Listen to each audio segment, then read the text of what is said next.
Hello, this is Sally Ducharme welcoming you to another chart exploration of someone who's been prominent in the news over the past week.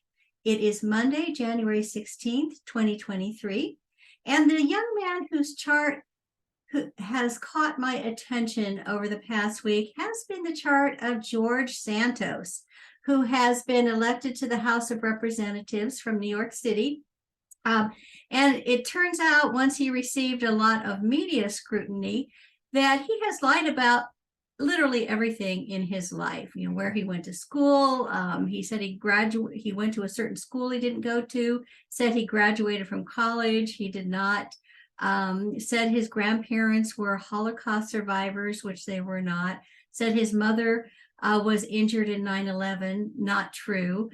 Lied significantly about business practices, friends and associates, just like he's created out of whole cloth a whole identity that somehow got him elected to the House of Representatives. When you think about it, only 435 people ever get that honor at a given time.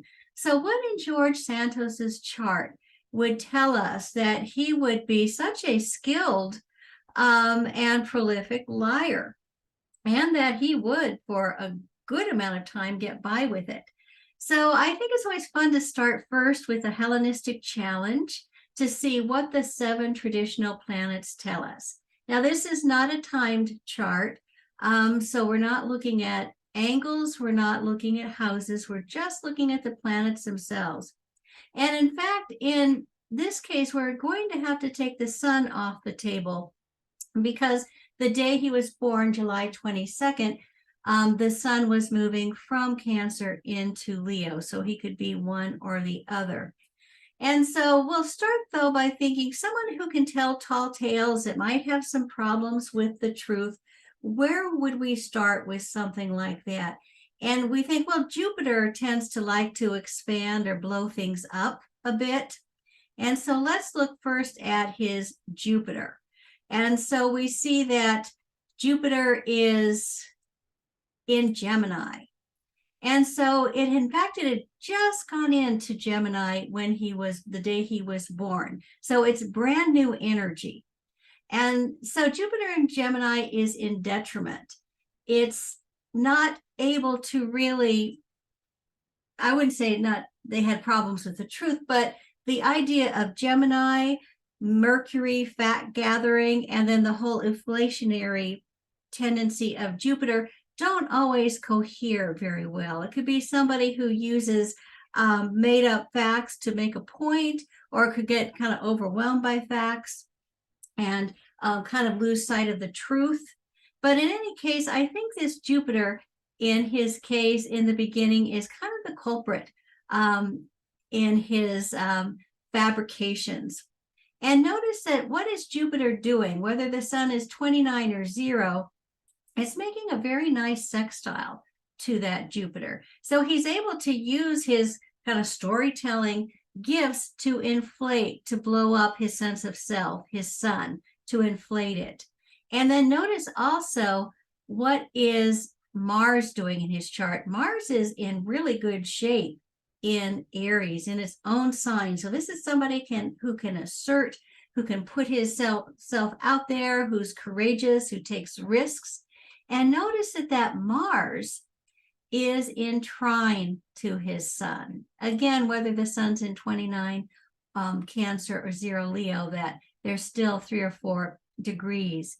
So that Mars then is kind of helping him kind of have courage to take risks, to inflate his sense of self and blow himself up. And then what else is Mars doing? But it's in sextile to that Jupiter in Gemini. So again, he's very fearless when it comes to telling his tall tales. And that he's very good at it and he's been very effective is shown by just the positive aspects of this trine.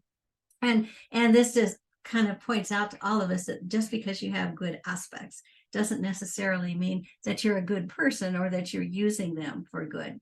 So we've got all of this one kind of aspect showing his ability to carry this off. But also let's look at what rules this Mercury or this Jupiter in Gemini, and that is Mercury. And so Mercury itself is a bit of a forlorn planet in his chart. As you can see, it doesn't hook up really with any other planet in his chart by aspect. We see that it's in kind of a semi-sextile with Venus, but that means they're more on parallel tracks. So this is kind of a free-floating radical in his chart that can kind of attach to different realities and kind of play with it. And nothing is really connecting that Mercury with reality, I would think. And of course, it's a sensitive Mercury in Cancer. So someone who's going to think and act from their feelings, or think and speak from their feelings. And it's ruled by this moon in Scorpio, which again is in fall in Scorpio. And so that shows some inner insecurities, sense that he's not enough, that he needs something else. He needs to be more than who he is to really feel good about himself, make and have others acknowledge him. And so this moon in Scorpio, again, not a time chart, so it would fall anywhere from 0 Scorpio to 12. So it could possibly be forming a trine with his moon, but again, not entirely certain that that would be the case.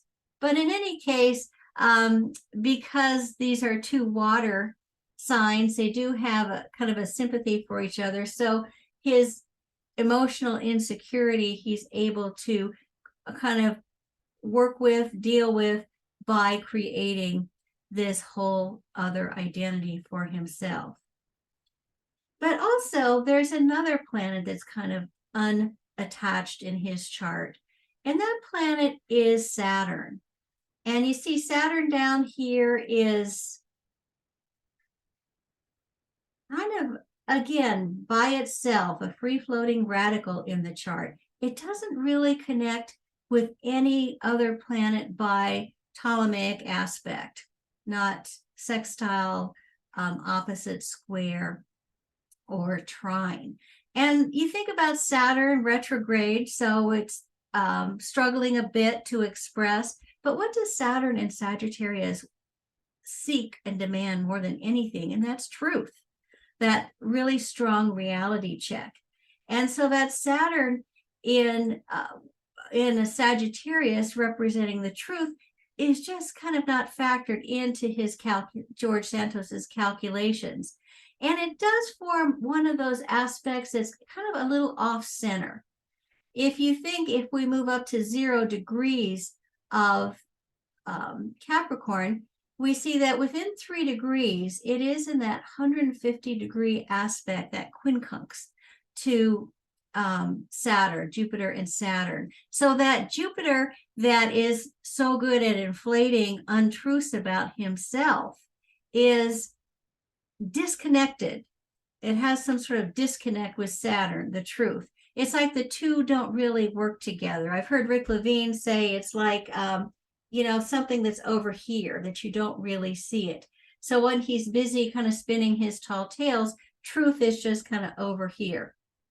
And also, when you think about the sun is also forming that kind of wide quincunx to Saturn, whether it's 29 Cancer or 0.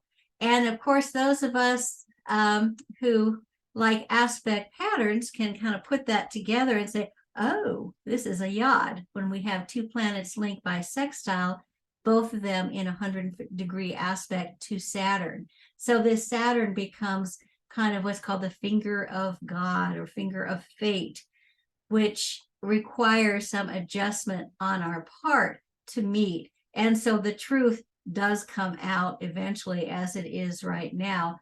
In fact, I wouldn't be surprised if the truth becomes louder and louder and louder as Mars, which is now in Gemini, comes to oppose that Saturn, emphasizing it. And so we think about right now, Saturn has been kind of helping out George Santos. It's been in the late degrees of Aquarius. So it's been making a nice sextile to that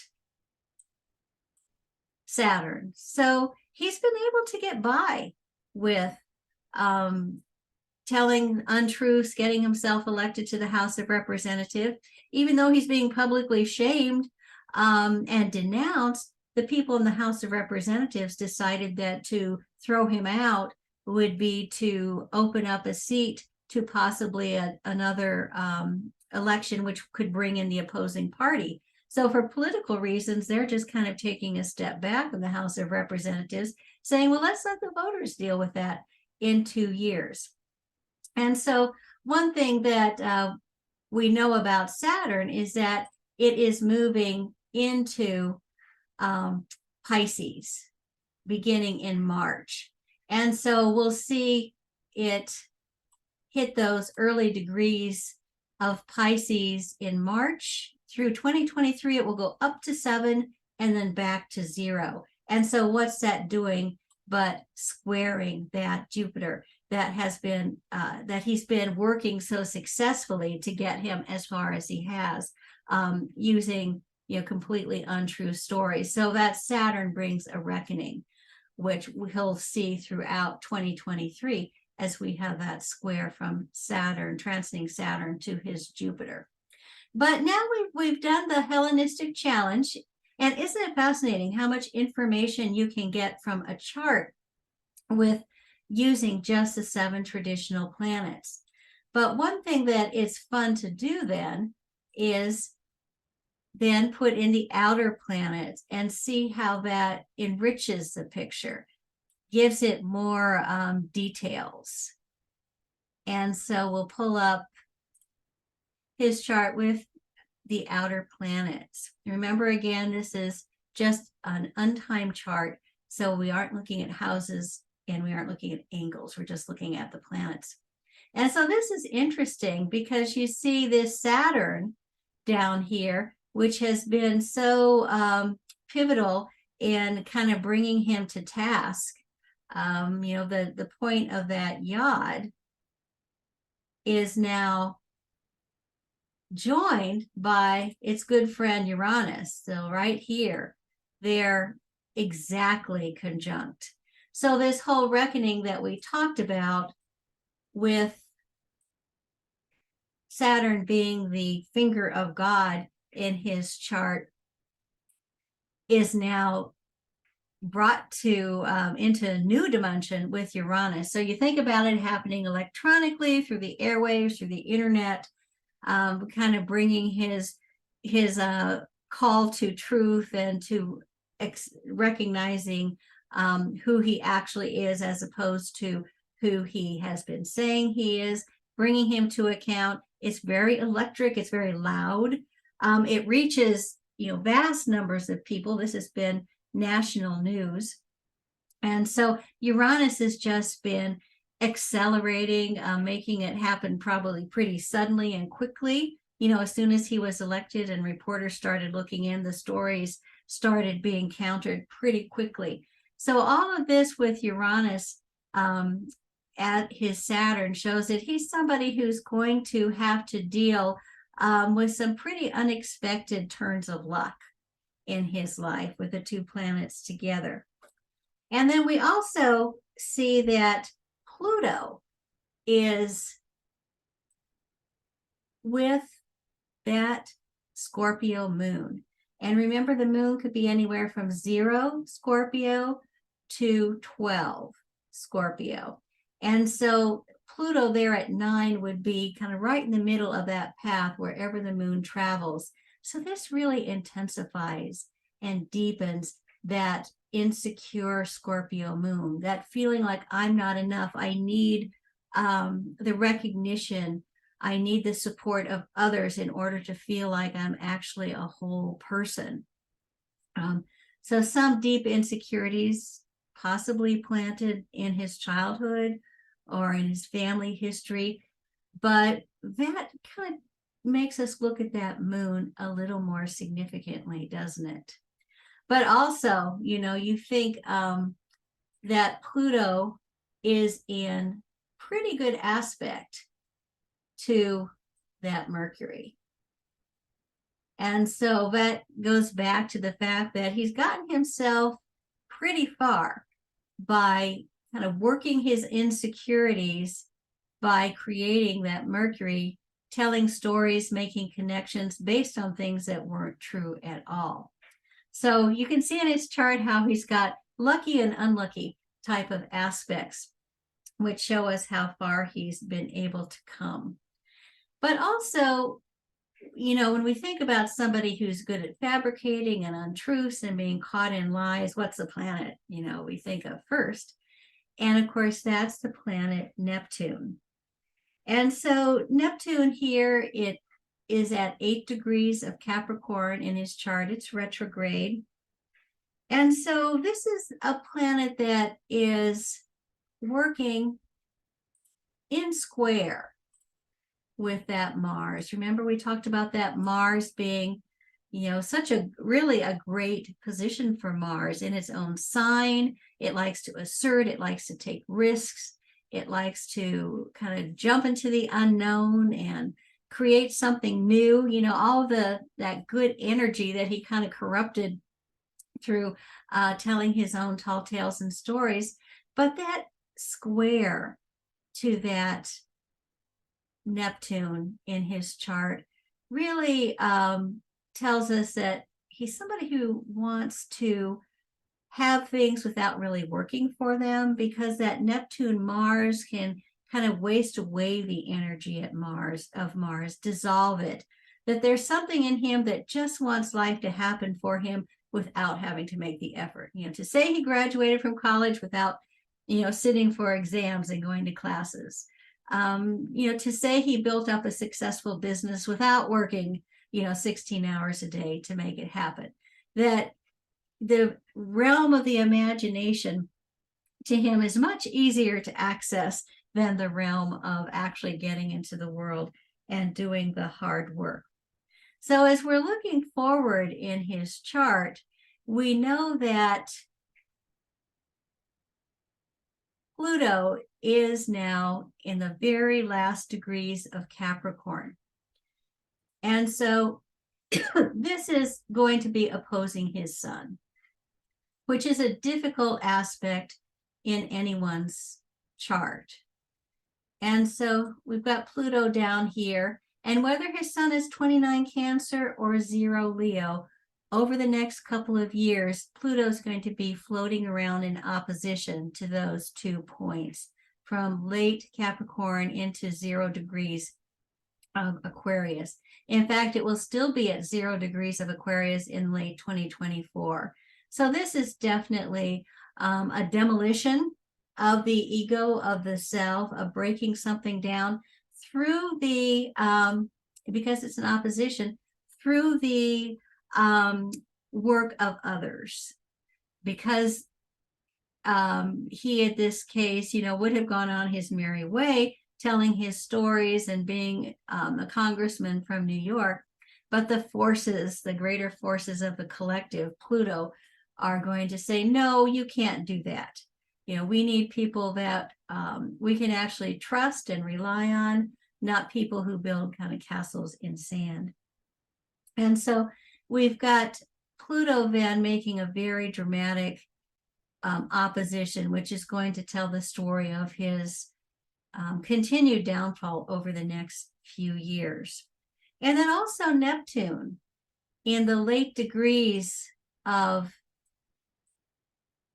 Neptune of Pisces over the next couple of years will be making that square to that reckoning Saturn-Uranus. So this is something else that's going to continue to erode away at George Santos over the next couple of years. Even if he continues in Congress and then is voted out in November of 2024, that is when Pluto will be at 0 degrees. In fact, and on voting day in November of 2024, it will be at 29 degrees of Capricorn. So that shows probably his final breakdown of this path that he's been on. I wouldn't be wholly surprised though if he bounces back and does something else almost as outrageous, just given the energy in his chart. But one thing that makes me kind of hopeful for him is that we do have Saturn going into Pisces, as we mentioned, over the next actually goes in Pisces in March. And so through 2023, it's going to go up to 7, and then it's going to go down to 0 again. So creating that square. But when we get into 2024, we're going to see that Saturn in Pisces moving from that kind of early degrees, that mid first decan of Pisces, up into the second decan of Pisces.